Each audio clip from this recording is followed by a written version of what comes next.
Today, I want to finish the last of my three-part series on food plots. And I talked about in an earlier video what I call interior plots, oftentimes called kill plots or hidey hole plots. Then I went on to talk about destination food plots and why I feel the destination food plot is probably the most important food plot if your goal is to attract, hold, protect, and grow big bucks. The last food plot type that I plant is that transition plot. And the transition plot is exactly what it sounds like, and that's why I call it a transition plot. It is a plot that's strategically located between heavy cover, bedding cover, somewhere where deer are going to feel safe and secure, and their destination food plot. So it's somewhere in between, and that's where you're going to plant those transition plots.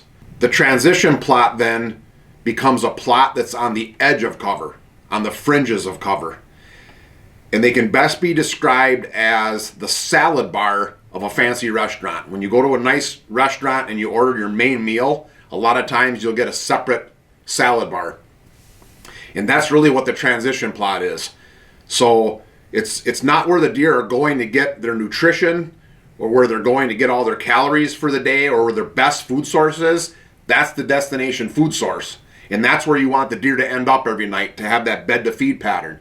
The transition plot is really the salad bar. It's something where you want deer to come and check in every day, see what's available. Maybe if it's a buck, they're going to work a scrape or check for hot does if it's during that rut time of year.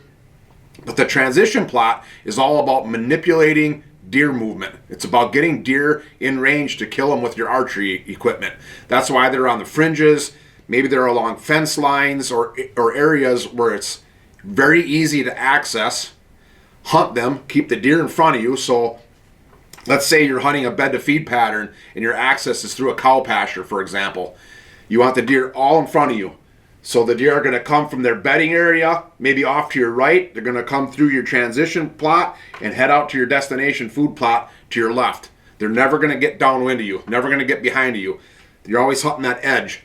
But that transition plot is what attracts them to come by your area before they head out to that destination plot, instead of maybe traveling straight through from security cover right out to that food source. They're going to come by that transition food plot first to check it out, maybe grab a small bite to eat, check out that salad bar, and then head out to that destination food plot.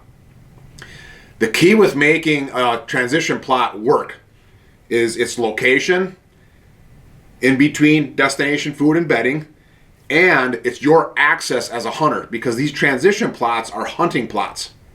Again, they're not there to feed the deer. They're not there for the deer to get their calories. They're hunting plots.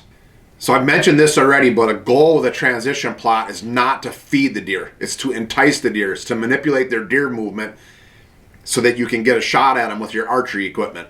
The last thing you want with a transition plot is to create this really big, lush green food plot where it attracts a bunch of deer. It ends up being similar to a destination plot, and deer just won't leave. They come in there and they eat.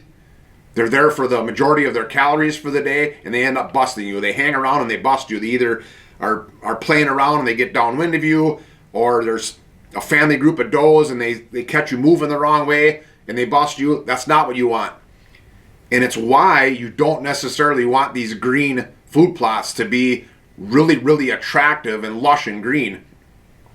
Because you want deer to come in, nibble a little bit, hit that scrape, hit that mock scrape, and leave. You don't want them staying there. If you find out that the deer are staying in these areas, no matter what you do, then you don't hunt over them. Then maybe you put the transition plot farther toward your destination food plot, and you hunt in between your security cover and your bedding cover, and then maybe trails, connecting trails out to that transition plot. Or you hunt after the transition plot. So you have your bedding cover here, your transition plot, and then your stand is 50, 60 yards away from that transition plot. The point is, you don't want to get busted on stand. You never want to get busted on stand, but you really don't want to get busted on stand on these transition plots, or you'll burn them out like any other food plot. These plots are great plots to hunt because deer by design don't hang out there. It's meant to come in, check out that scrape, grab a bite to eat, and leave. So they're really good spots to hunt. You can play that cat and mouse game on these transition plots, and you can hunt them quite often. If your access is good and you plan them out correctly, where everything stays in front of you, nothing gets downwind of you, you can actually hunt these plots quite often and not burn them out. In every one of my transition plots, I always have a mock scrape, or a scrape if it's already there, I'll take advantage of. And that mock scrape is always in bow range. And if there's other scrapes in the area that are out of bow range, or even just in the area, I remove those scrapes by cutting off the licking branch, removing the licking branch, so that there's only one scrape left in that transition plot in bow range, right where I can shoot. And that's my mock scrape. That's the one that I'll leave. When you run cameras on these transition plots, which I oftentimes do, think of it this way. Think of access to your tree stand, transition plot in front of you, and with your camera really close to your tree stand, aimed out into the transition plot, maybe on that mock scrape. So as you're coming in to hunt that spot, you can check the camera, pull the cards, swap out cards up in your stand. You never actually have to cross that food source. That's another key with this access. So you always want to keep everything in front of you. Bedding cover out here, transition plot in front of you, destination out here, or maybe the other way. But my point is, keep everything in front of you. So your access then becomes cow pasture, open field where deer aren't going to use it. Maybe it's a plowed agriculture field. Maybe it's a waterway. It's CRP ground that deer aren't using. It's something that deer generally are not using. That's your access, and that's what's behind you. I've even used a road, a lightly used unimproved roads or gravel roads as my access behind me, because deer aren't going to be obviously hanging out on that road. The whole point is access where deer aren't, transition food plot in front of you, and that deer activity is in front of you.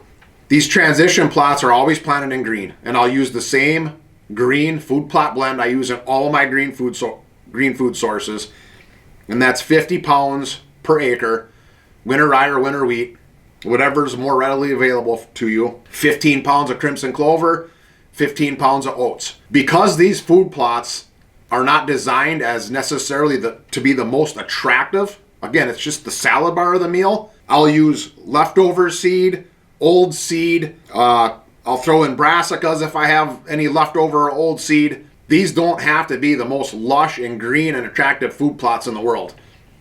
The key to a transition food plot success is their location between bedding and destination food source, your access to be able to hunt them, the mock scrape, the fact that there's anything green there at all, thick cover around these areas. That's what makes them attractive, not the actual green food source. In fact, I would argue you don't want these to be the most attractive food sources in the world. A lot of times, I don't fertilize these. I don't check for pH. As long as there's something green and it's coming up, I'm good, because it's a hunting plot. So I don't want to have deer hanging out there for long periods of time where they can bust me. A successful plot, or for a transition plot to be successful, or for any food plot really to be successful, I define success on if that plot helps me reach my goals. With a transition plot, the goal is a hunting method. It's not a habitat and a food source thing. With a transition plot, it's all about a hunting method. And the hunting method is about manipulating that deer movement from the bedding area to the destination food source, and then I'm trying to cut them off. It's a way that I can hunt those deer. It's what I'm really doing is I'm hunting the destination food source without hunting over the destination food source. So it's a way to coax those deer within range of my bow, but at the end of the day, when I'm getting down out of my stand, I'm 100 or 200 yards away from that destination food source. So that way that bed to feed pattern stays intact the whole hunting season, and then I just play this cat and mouse game. So I might be hunting this transition food plot today with a southerly wind. I might be hunting the exact opposite side of the farm the next day on a transition food plot with a northerly wind, or a different one with an easterly wind. And I'm not always hunting transition food plots, don't get me wrong. These are set up to manipulate deer movement so that I can hunt basically the destination food source without hunting that. I just want to talk a little bit about I want to give an example. In 2020, I killed my highest scoring, biggest buck to date in a transition food source. It was a transition food source in combination with a ditch crossing. And my access to that transition food source was through a bunch of CRP ground, get up in the stand through a ditch, and then everything behind me was really off, kind of almost like a cliff. It was a very steep ditch down behind me. So even if deer actually got down behind me because of the ridge system I was on, they could never smell me as long as the winds weren't like 30 or 40 miles an hour where they would tumble. So just a small breeze in my face kept any deer in the area from ever smelling me. There was a ditch crossing to my left. The ditch crossing came up right into my transition food plot, and then there was a really lush alfalfa field about 200 to 300 yards out to my south and east. So what this did is it allowed me to shoot my biggest buck ever. He crossed that ditch, came up in that transition food plot, and I killed him at about 10 yards on a scrape. But the point is, if I would show anybody pictures of that transition plot that year, they would say that is an awful food plot. That is a terrible food plot. There's no way you could say that that food plot was successful. That food plot was successful, however, in 2020, because my goal with that plot is not to feed the deer. It's to attract them to that area, to that like hub of deer activity, to work that mock scrape, look around for the other deer in the area, maybe socialize a little bit, but then leave and head out to that destination food plot, which was 200 or 300 yards away. And October 3rd of 2020, that's exactly what happened. This buck came in through that ditch crossing, came out into that transition food plot. There was a mock scrape that he was making his way to. He never grabbed a bite to eat. That food plot was, by most conventional wisdom, that food plot was pathetic. And it was probably a little worse than what I normally plant my transition food plots, but there was a dry year that year. I didn't have very good establishment of my greens, but it served its purpose. And the purpose was to attract deer to that area so that I could hunt them and then leave. And at the end of the night, had that buck not showed up, I could have got down, made my way out through my exit strategy, and those deer never would have known I was that I was hunting in that area. So if you haven't watched the other two videos on interior plots or kill plots and destination food sources, go back and watch those. The transition food source is really the only food source that I plant today other than late season with my destination food sources. But the transition food plot is really the only food plot that I plant today with the intention of hunting over or hunting near for archery season.